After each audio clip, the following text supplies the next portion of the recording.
Hi, I am really excited to be here. I hope everybody's having a great morning. I hope everybody had a great weekend. This is my first chance to be able to do anything really like this at all. And it's my first chance to really be able to do anything about my new book. With the virus, I had all of this great stuff planned, and May just it fizzled because obviously things couldn't be done. And now that we've come up with great ways to do things like this, I'm so excited, and I'm so excited that everybody's here. So today we're going to talk about smoking some weed, and it's so exciting to me to even be able to say that. I just want to give you a teensy bit of background. My state legalized recreational just this past January. I am a medical card holder. I'm in Illinois. I've had my medical card for about 4 years now. Actually, I keep forgetting we just had Corona and 4 months passed. I've had it almost 5 years now. And I know that a lot of people are probably going through similar things. At least I think they are around the country and maybe around the world. But I know where we are, there is a massive shortage right now. And Corona made it so much worse. One of the things I do want to talk about a little bit is with strains and things like that. But I know, and I've learned more than anything now, it's very difficult to talk about specific strains because everybody has different things that's available to them. So let's talk about, there's a couple of different ways to meditate with cannabis. And I've written, the first book I wrote is this one. This is Wake, Bake, and Meditate.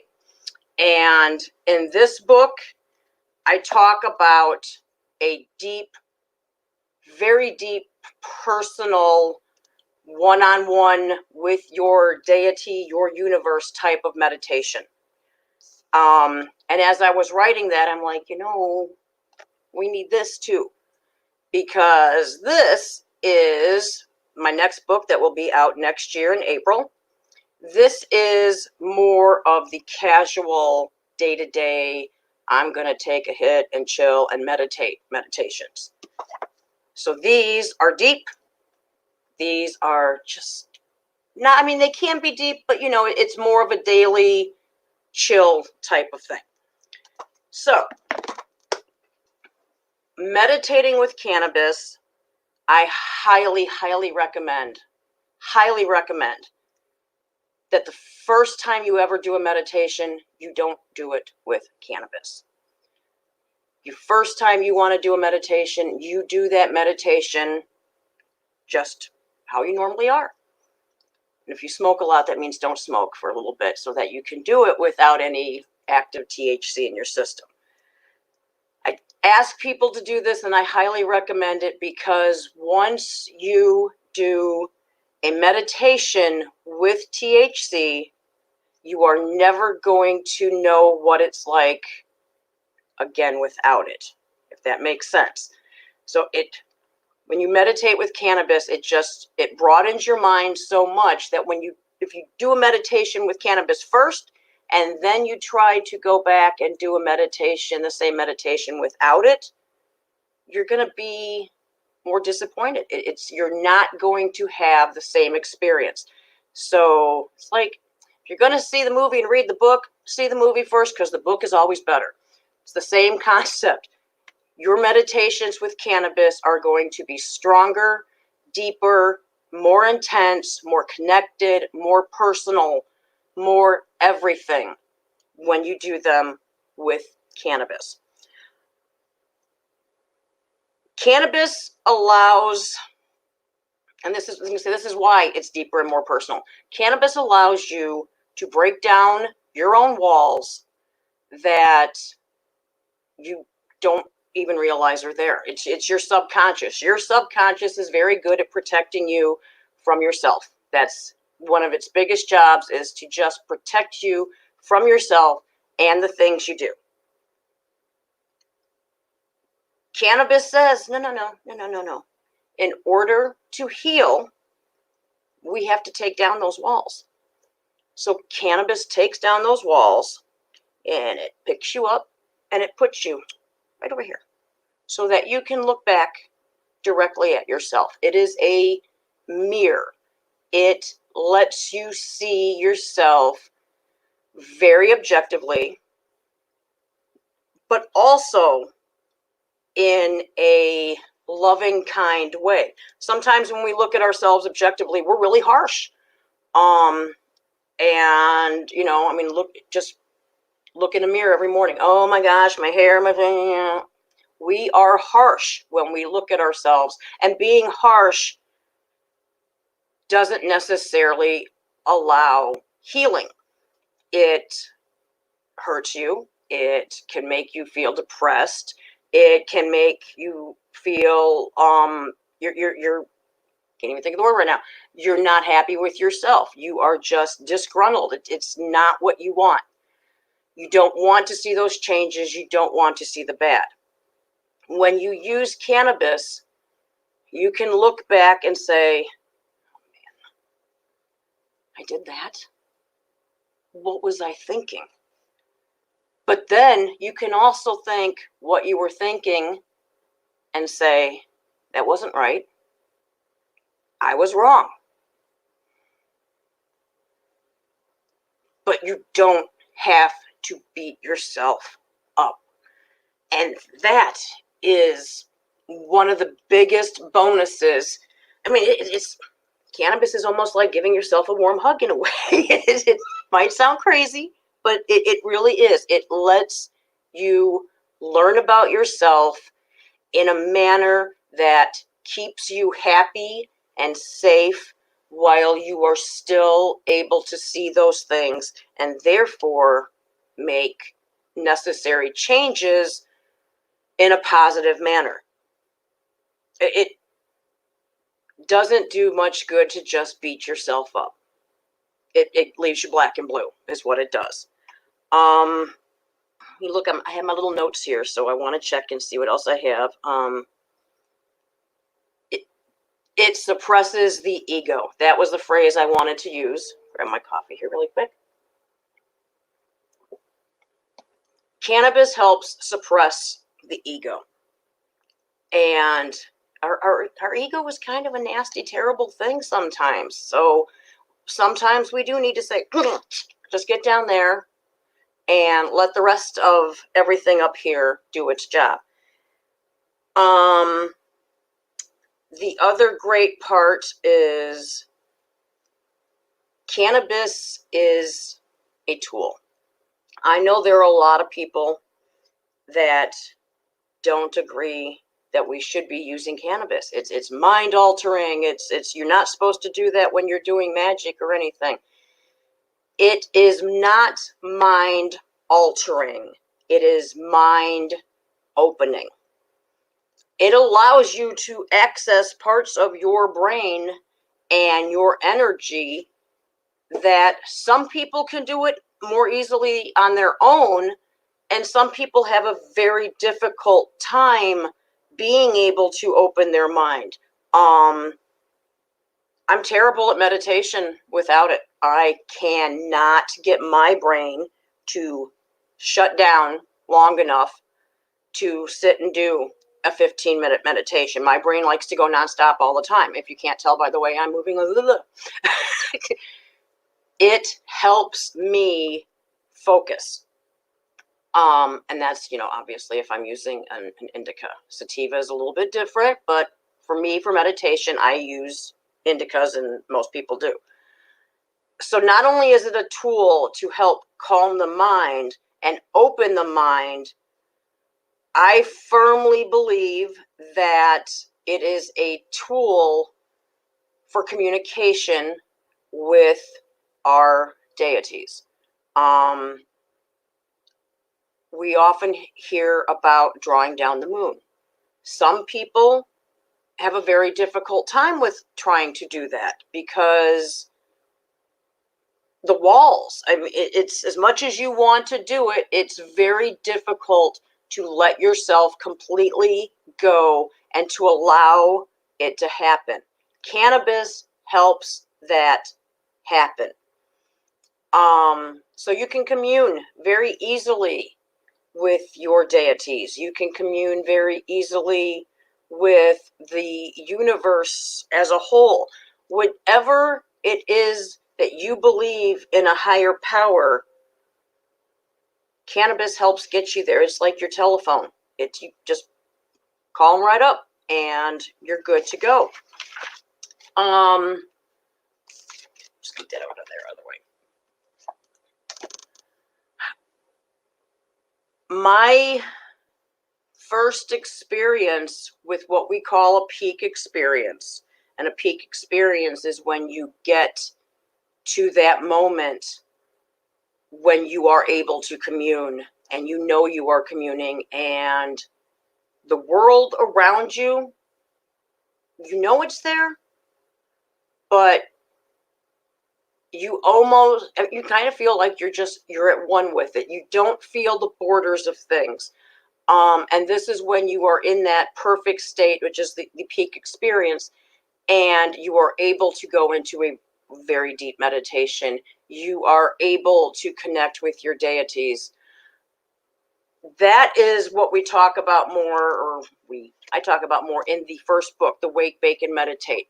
The goal there is to hit a peak experience so that you can connect with what it is you want to connect with.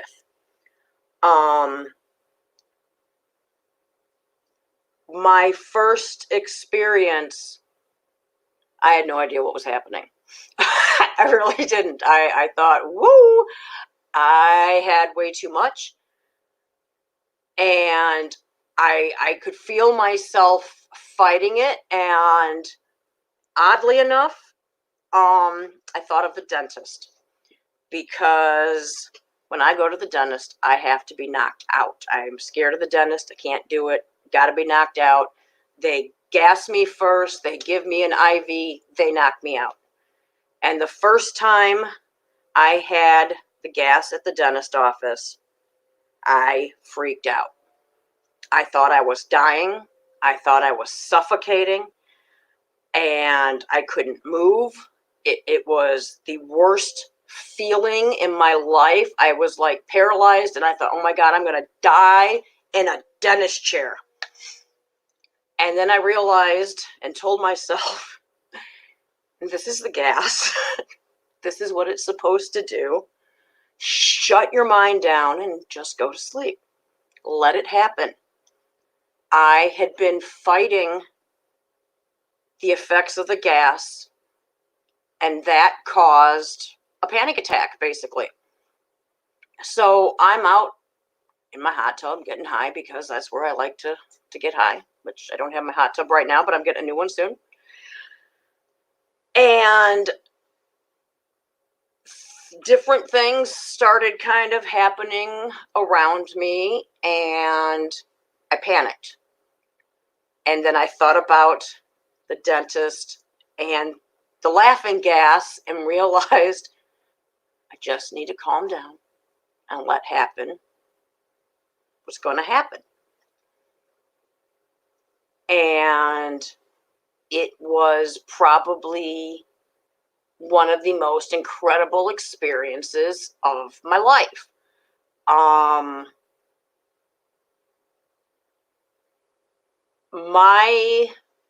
Depending upon what I'm working with, I work with different deities at different times.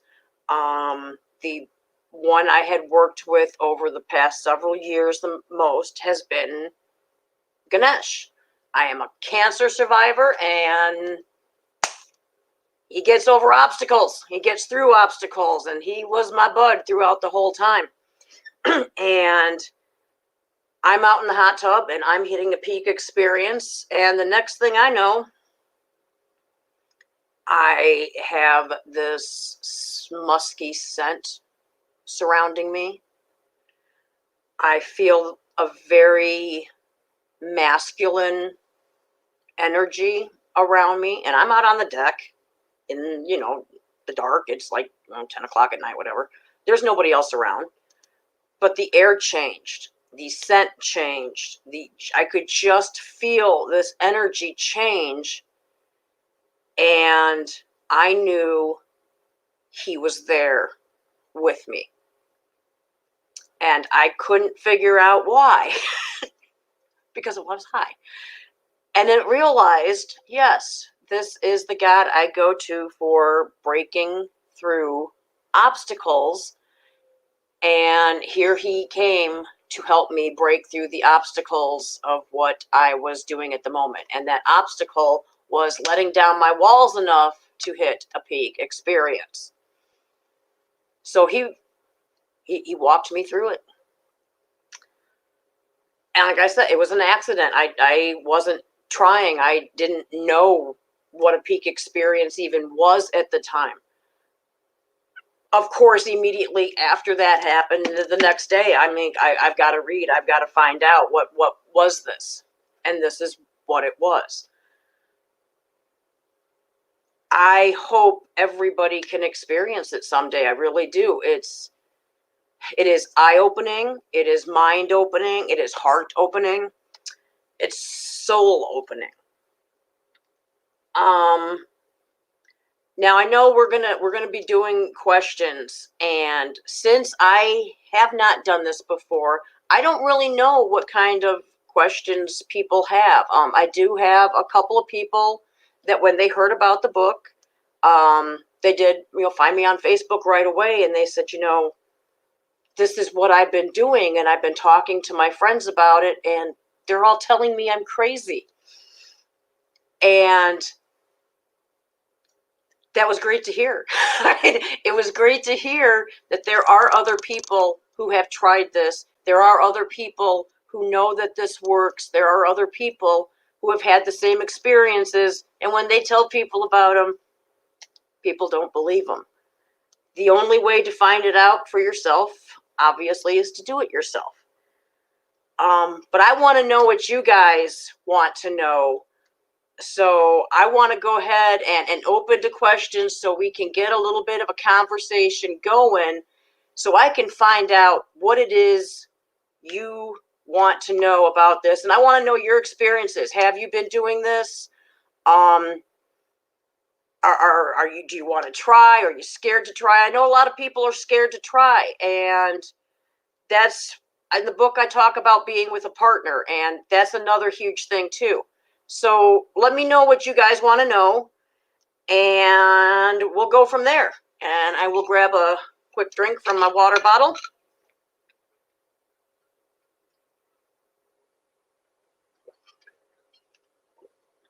Big drink.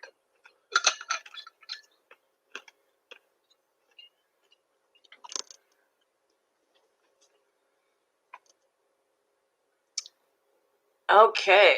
Ooh, okay, now they're coming up really fast here. Okay, Joelle says, thanks for sharing your experiences. Thank you, Joelle. Anastasia says, I've been trying to experience an awakening. What did it feel like? Okay, for me, I will admit, at first it was scary, and you kind of feel like, what am I doing? Am I going nuts? You may feel like you're going crazy. I can tell you, you're not going crazy. It is, once it happens, you just feel this huge breakthrough that it's an incredible experience. I think it's probably different for everybody, but I guess it's keep trying. You have to be able to just let yourself go, let the cannabis do its work. I see Tony says, thank you for this. What is your thoughts on CBD oil? I do use CBD as well. I use cannabis a lot for pain, so I do boost it with CBD. CBD helps with anxiety. I'm actually working on a book about CBD, which I believe won't come out until like 2022, I'm guessing, somewhere around there. But yes, CBD, it has its own special benefits. You can use it for meditating if you want to keep I don't want to say clear mind, but if you don't want to use THC, you can use CBD for meditating because it does help calm and relieve anxiety, which does make it easier to meditate as well. Heather, you did it on mistake too. I think I'm going to guess that a lot of people have done it by mistake more than those who purposely set out trying to do it. Different strains. Kim asked, different strains for different, is that supposed to be medications or meditations? For me, strains are just so hard right now because of the availability. When you're talking about cannabis, you're talking about 3 different categories. You have indicas, which are the more chill. You have sativas, which give you more energy. And then you have what's called hybrid, which is basically a mix of both. And they're often, one is more, it's either more sativa dominant or more indica dominant. Most of my meditations I do with an indica or an indica hybrid. If I like to do dance trance meditations as well, because what's more fun than getting high and dancing?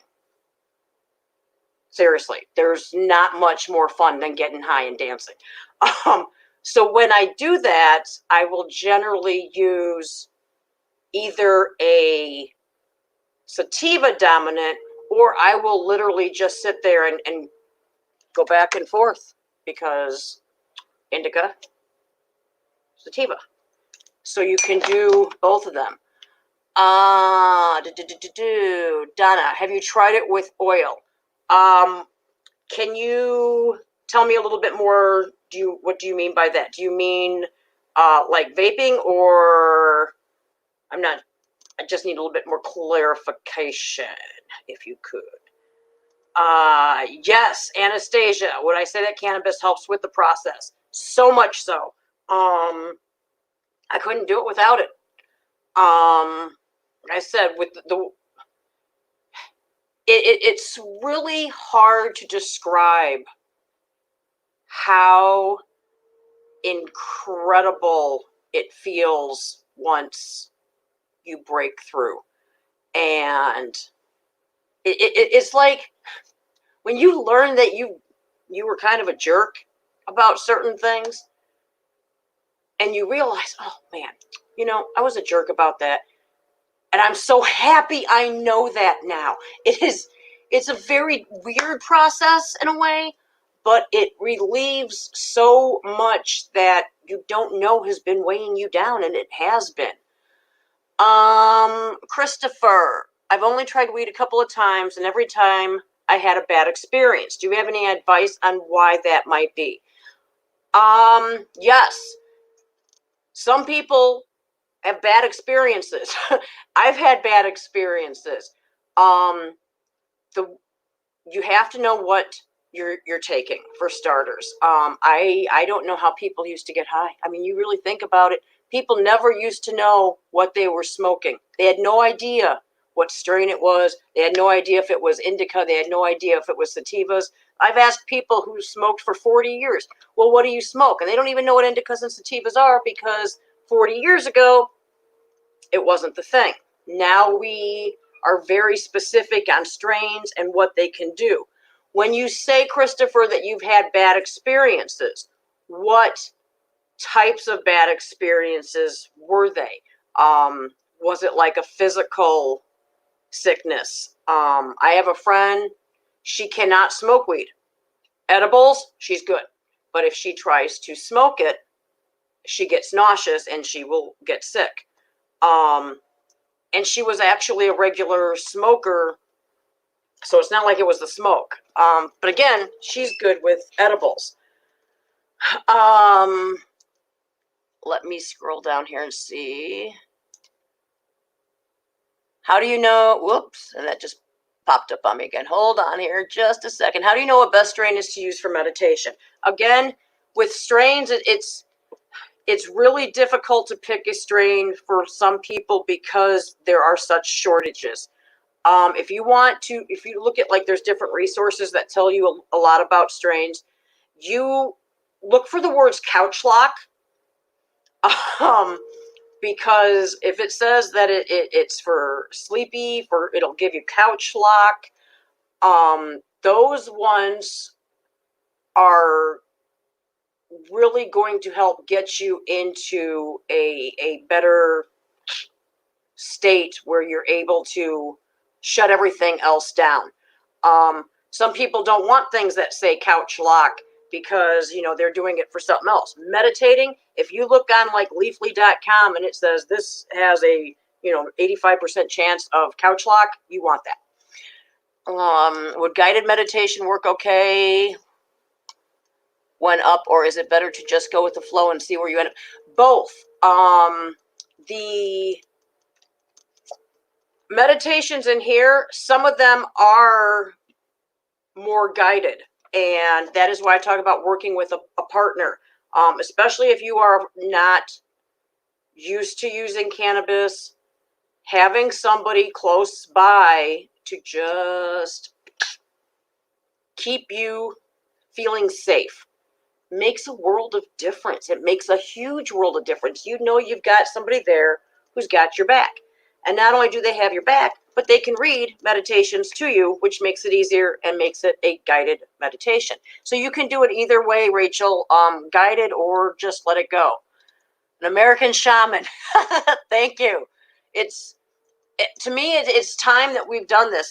We have made cannabis a bad thing in this country for bad reasons, and it's never been a bad thing, and it has been used world over for thousands of years, and it is time for Americans to realize that we don't know everything about everything, and that if we just listen to other countries and other cultures, maybe we could learn something.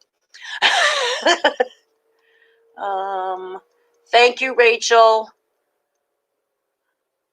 Vaping, yes, Donna. This is one of my vapes. This is a vape. I use a lot of different vapes. This is actually a handy dandy, awesome little doohickey. It is an Evolve Plus, and this turns this little thing. You can use butters, resins, not butters, resins, sugars, concentrates. You can put all different kinds of concentrates in here instead of using dabbing. I can't even think. I'm scared to dab. I've never dabbed. I probably will never dab. I don't like hot objects.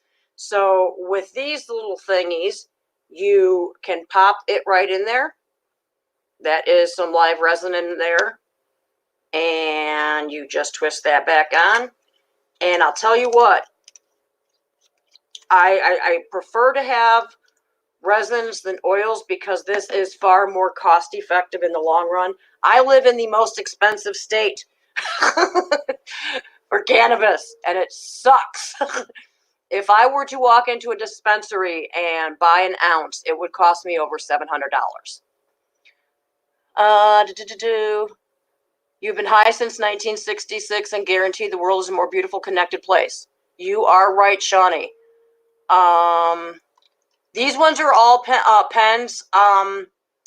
Somebody asked if these are vape pens or actual weed. These are all different kinds of pens. I don't smoke in my house. When I smoked cigarettes, I didn't smoke in my house. So I don't smoke my weed in the house. I smoke it outside. But since I'm in the house, there I am.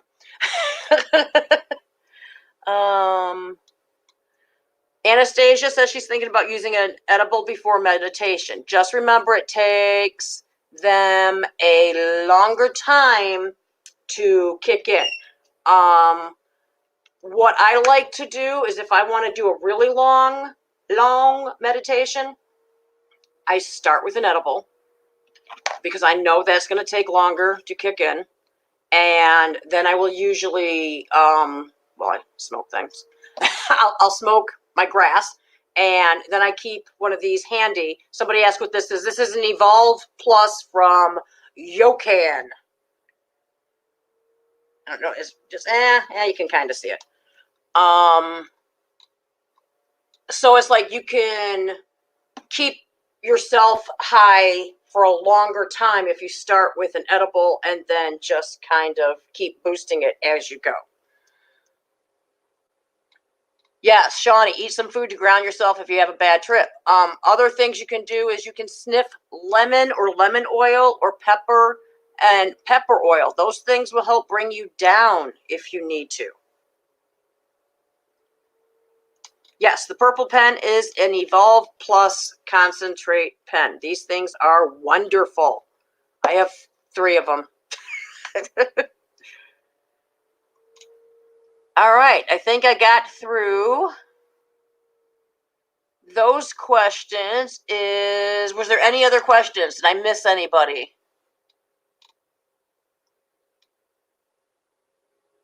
In the couch. Yes, in the couch. That's exactly a very good thing to say.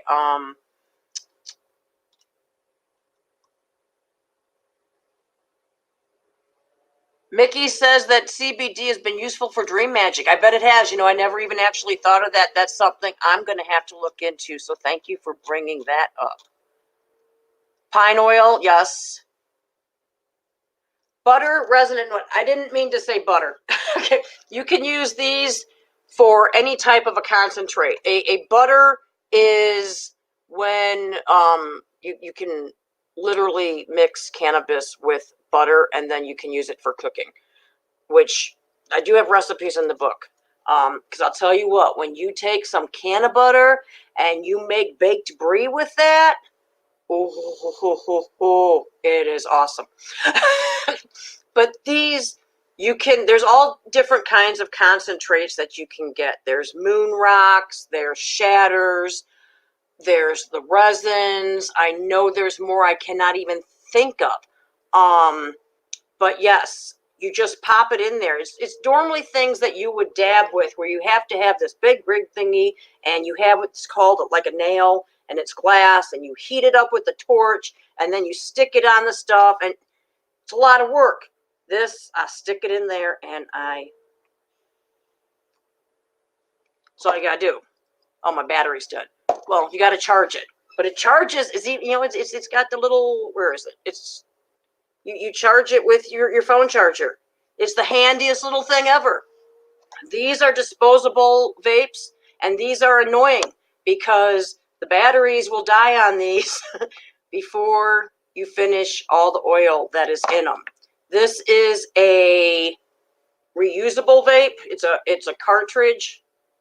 Get that up there. You buy the cartridges like that, and then this is Snoop Dogg's battery, and it's a great one too. It really is, and it's the same thing. It has a little port somewhere on this thing that you just keep charging them. I highly recommend these over the disposables. I only buy these occasionally. All right, well, thanks everybody for coming. It was fun. Stop by my Facebook and stuff, and we can chat more. It's fun to see everybody, kind of, on this chat. You guys have a great day.